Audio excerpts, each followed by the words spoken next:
जय श्री राम मित्रों, बाबा का आशीर्वाद एसपीएम चैनल पर आपका स्वागत है।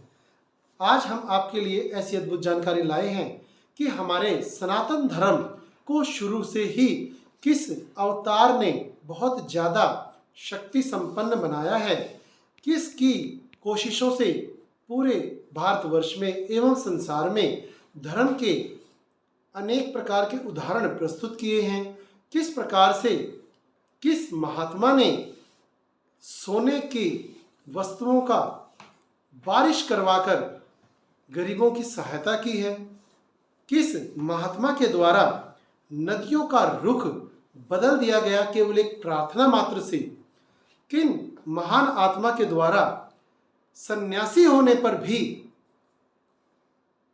मां का दाह संस्कार करके शास्त्रानुसार बताया, कैसे उन्होंने शास्त्रार्थ करके अनेक स्थानों पर अपने धर्म की ध्वजा पताका को लहराया, सनातन धर्म को सबसे उत्तम साबित करके दिखाया और हर प्रकार से सरल विधियों के द्वारा शास्त्रों की वो युक्तियां मनुष्यों को बताई जिनसे अनेक प्रकार के लाभ उठाए जा सकते हैं, जो अनेक प्रकार के मिथ्या प्रवचन करके अनेक प्रकार के मूर्खाधिपतियों ने धर्म की व्याख्या बदलकर अनेक रूपों में व्यक्त कर रखी थी, उसे बिल्कुल सरल करके बताया, शास्त्रार्थ करके उनके मुंह को बंद किया, हर प्रकार की बुरी बातों का खंडन करके धर्म को उज्जवल और सुनहरे रूप में प्रस्तुत किया।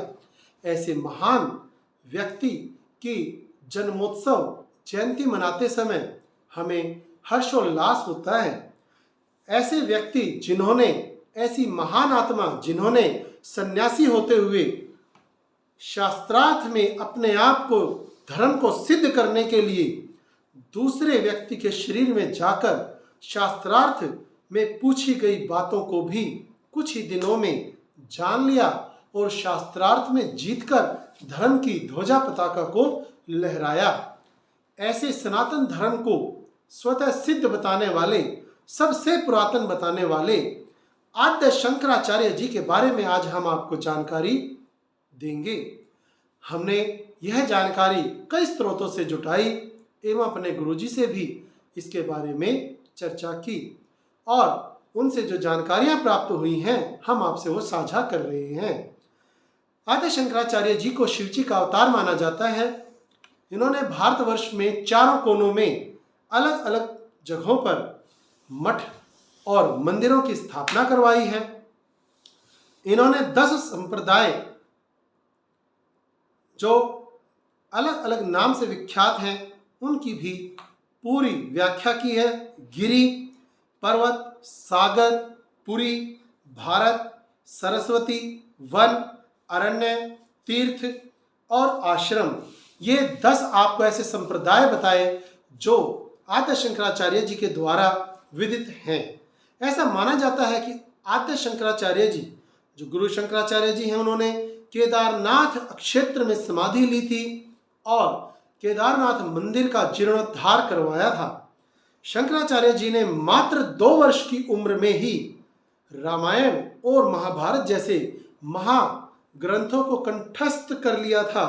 हर प्रकार से वो प्रवचन कर सकते थे। रामायण और महाभारत पर 7 वर्ष की आयु में उन्होंने संन्यास ले लिया था। उन्होंने अपने अनेक ऐसे चमत्कारों से धर्म की व्याख्या को परिभाषित किया कि जो व्यक्ति धर्म से विमुख हो चुके थे वो भी दोबारा से धर्म को अपना करके अपने हिंदू धर्म, सनातन धर्म की ओर अग्रसर हुए। इन्होंने अपने जीवन काल में अनेक ऐसे चमत्कार भी दिखाए हैं जिन चमत्कारों को नमस्कार करने के लिए हर संप्रदाय के लोगों का शीश झुक गया। हर व्यक्ति इनके सामने नतमस्तक रहा। जो भी व्यक्ति धर्म का नाम लेकर के पाखंड रचाता था उन पाखंडियों की भी ऐसी दुर्दशा इन्होंने बनाई कि वो भागकर ही पिंड छुड़ा पाए। अलग अलग स्थानों पर धर्म के लिए इन्होंने पूरे भारत का भ्रमण किया, धर्म को जीवंत बनाया और सनातन धर्म को जो अपनी पूरी चरम सीमा पर लेकर के गए उस समय पर धर्म गुरुओं में सर्वश्रेष्ठ धर्म गुरु शास्त्रार्थ करके भी इन्होंने प्राप्त किया। वह पद जो इन्होंने प्राप्त किया वह आज भी इतिहास में वर्णित है। इनके चमत्कारों में एक चमत्कार था कि इनकी माँ जब बहुत ही ज़्यादा बीमार थी और हर रोज़ वो पूर्णा नदी में स्नान करने के लिए जब जाया करती थी, तो उनकी जब जीर्ण अवस्था हुई और वह बहुत ज़्यादा बीमार हो गई तो वह उस नदी में स्नान के लिए नहीं जा पाती थी। तो जैसे ही आद्य शंकराचार्य जी को पता चला तो इन्होंने माँ पूर्णा नदी से प्रार्थना की कि हे माँ, कुछ दिनों के लिए ही सही मेरी माँ आपके अंदर स्नान के लिए नहीं आ सकती, तो क्या आप अपना रुख हमारे घर की ओर कर सकती हैं, जिससे मेरी माँ आप में स्नान करके अपने पूजा नियम को पूरा कर सकें। तो इतिहास में बताया जाता है कि आद्य शंकराचार्य जी की इस प्रार्थना से आद्य शंकराचार्य जी की माता के घर के आगे से नदी ने अपना रुख लिया और इनकी माँ अपने घर के जस्ट निकलते ही द्वार पर पूर्णा नदी में स्नान करके अपना नियम व्रत पूरा कर पाई। आप जानते ही हैं भक्तों कि चमत्कार को नमस्कार किया जाता है। ये कोई जादू टोना नहीं होता है। यह तो धर्म के नाम पर चलने वाले जो योगी सन्यासी हैं उनके द्वारा समय समय पर आवश्यकता अनुसार चमत्कार कर दिए जाते हैं।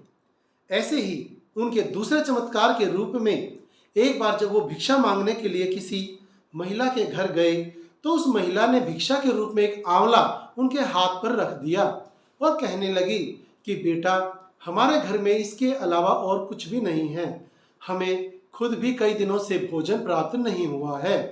तो आप जान लें, श्री यंत्र की सिद्धि को प्राप्त करने वाले ये सबसे पहले महात्मा थे, पहले संत थे। तो इन्होंने श्री यंत्र को सिद्ध कर रखा था। इन्होंने कनक धारा स्तोत्र को उसी समय वाचन करना शुरू किया और वहां पर सोने की वर्षा करवा दी थी। सोने की वर्षा करवाने के कारण उन महिला का जो दारिद्र्य था वह भी दूर हो गया और श्री यंत्र जिसकी सिद्धि ने प्राप्त थी उसके कारण ये सोने की वर्षा करवाने में भी सक्षम हो पाए। आपके घर भी सोने की वर्षा तो हम नहीं कहते, परंतु धीरे धीरे कनक धारा स्तोत्र के पाठ से आपका घर भी स्वर्ण से भर जाएगा, ऐसा मानना है। ऐसा इतिहास में चमत्कारों से विदित है और अन्य भक्तों के अनुभवों से भी यह प्राप्त हुआ है। जब इन्होंने अपनी मां से सन्यास की शिक्षा लेते समय आशीर्वाद लिया था तो इनकी मां ने कहा था, बेटा मुझे वचन दो कि सन्यासी बनने से पहले मैं आपसे वचन चाहती हूँ। 7 साल की उम्र में इन्होंने अपनी माँ को वचन दिया कि जब कभी भी उनका परलोक गमन होगा, जब वो मृत्यु को प्राप्त होंगी, तो उनके शरीर को अग्नि देने के लिए ये स्वयं आएंगे। तो जब इनकी माँ परलोक गमन हुआ और मृत्यु को प्राप्त हो गई तो अंतिम संस्कार करने स्वामी जी स्वयं वहां पर गए, परंतु वहां के लोगों ने कहा कि कोई भी सन्यासी माँ का दाह संस्कार नहीं कर सकता, क्योंकि सन्यासी के तो न माँ होता है न पिता होता है। इनके पिताजी इनकी अल्पायु में ही गुजर चुके थे, इसलिए परिवार का कोई और अन्य सदस्य कैसे करता, तो पिता ना होने के कारण पुत्र ही माँ को अग्नि देगा। तो इन्होंने शास्त्रानुसार यह वचन बताया कि जिस समय मैंने वचन दिया उस समय मैं सन्यासी नहीं था, इसलिए मैं अपनी माँ को अंतिम अग्नि जरूर प्रदान करूंगा और अंतिम संस्कार पूर्ण विधि विधान से करूंगा। परंतु वहां के लोगों के बहिष्कार से और शमशान घाट में ना ले जाने के कारण इन्होंने अपने ही घर के सामने माँ की चिता बनाई और माँ को उस पर स्थापित करके अपनी मंत्रोच्चारण से योगाग्नि से वहां पर अग्निदेव को प्रकट किया। उस समय से उस गांव में यह परंपरा चली आ रही है कि कोई भी व्यक्ति अपने घर के सामने ही अंतिम संस्कार अपने फैमिली मेंबर का, अपने परिवार के सदस्यों का करवाते हैं, शमशान घाट नहीं लेकर जाते। उन्होंने केरल के अंदर इस कालड़ी गांव में जब घर के सामने अपनी मां का अंतिम संस्कार किया था, उस समय से ही यह परंपरा कालड़ी गांव में केरल में बन गई थी। आज भी वहां पर यह परंपरा विद्यमान है। आद्य शंकराचार्य जी के उस समय किए गए इस वचन सिद्ध सनातन धर्म के शास्त्रों के अनुसार किए गए कर्म का आज भी वह गांव साक्षी है। दूसरा, एक और जो चमत्कार उन्होंने अपने जीवन काल में किया, जो वो भारत भ्रमण पर निकलते थे और जगह जगह पर जो अनेक गुरु बने बैठे थे, उन्होंने धर्म की जो अलग अलग व्याख्या दे रखी थी, उस व्याख्या को अलग से खंडित करके उसमें जो शुद्धता थी उसे डालकर उस व्याख्या को भी परिपूर्ण करके शास्त्रार्थ के द्वारा सिद्ध करके दिखाया। अन्य चमत्कार के रूप में इन्होंने एक बार दूसरी काया में जब प्रवेश किया तो वह भी हम आपको बताते हैं। एक बार शास्त्रार्थ के दौरान एक विद्वान पंडित ने इनसे जो प्रश्न पूछा, वह प्रश्न गृहस्थ व्यक्ति के जीवन के बारे में था।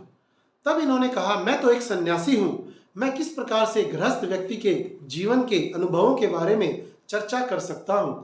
तब उन विद्वान पंडित जी ने कहा कि यदि आप शास्त्रार्थ में यह प्रश्नों का उत्तर नहीं दे सकते तो हार मान लीजिए। तो आद्य शंकराचार्य जी ने कहा, मैं हार नहीं मानूंगा, मुझे आप कुछ समय दे दीजिए, मैं आपको इन प्रश्नों के जवाब जरूर लेकर आऊंगा। आद्य शंकराचार्य जी ने अपने शिष्यों को अपने शरीर को कष्ट रोधी या जीवाणु रोधी लेप लगाकर रखने के लिए कहा और कुछ समय के लिए अपने शरीर का त्याग करके एक ऐसे राजा के शरीर में चले गए और वहां जाकर के जीवन यापन किया जिसकी अभी तत्काल ही मृत्यु हुई थी। और गृहस्थ कर्म के सभी प्रश्नों का जवाब वहां से प्राप्त करके वह वापस अपने शरीर में आ गए और शरीर में आने के बाद वह उसी स्थान पर जाकर के शास्त्रार्थ करके सभी प्रश्नों का जो गृहस्थ जीवन के बारे में थे उनका जवाब देकर विजयी हुई। और अनेक विद्वानों के द्वारा जब इन्हें हर प्रकार से शास्त्र सम्मत पूर्ण संत माना गया, तभी इन्हें भारत के पहले विश्व गुरु, सबसे उत्तम गुरु की उपाधि इन्हें प्रदान की गई, जिन्होंने सनातन धर्म के हर प्रकार से ध्वजा पताका को चरम सीमा तक पहुंचाने में अपने कार्यों में कभी भी कमी नहीं रखी और हर प्रकार से सहायता करते हुए पूरे भारत में धर्म की पताका को लहराया। और जितने भी पाखंड रचे गए थे अलग अलग प्रकार के विद्वानों के द्वारा, उन पाखंडों का खंडन कर डाला और हिंदू धर्म, सनातन धर्म को ही सबसे श्रेष्ठ बताते हुए, शास्त्र सम्मत बताते हुए हर प्रकार की सरल विधियों का वर्णन किया। इसी प्रकार की अनेक जानकारियां हम आपके लिए बाबा का आशीर्वाद एसपीएम चैनल पर लाते रहते हैं। यदि आपने अभी तक सब्सक्राइब नहीं किया है तो हमारे चैनल को सब्सक्राइब कर लीजिए और पुण्य के भागी बनकर इस जानकारी को ज़्यादा से ज़्यादा व्यक्तियों तक पहुंचाएं। जय श्री राम जरूर कमेंट बॉक्स में लिखें। जय श्री राम।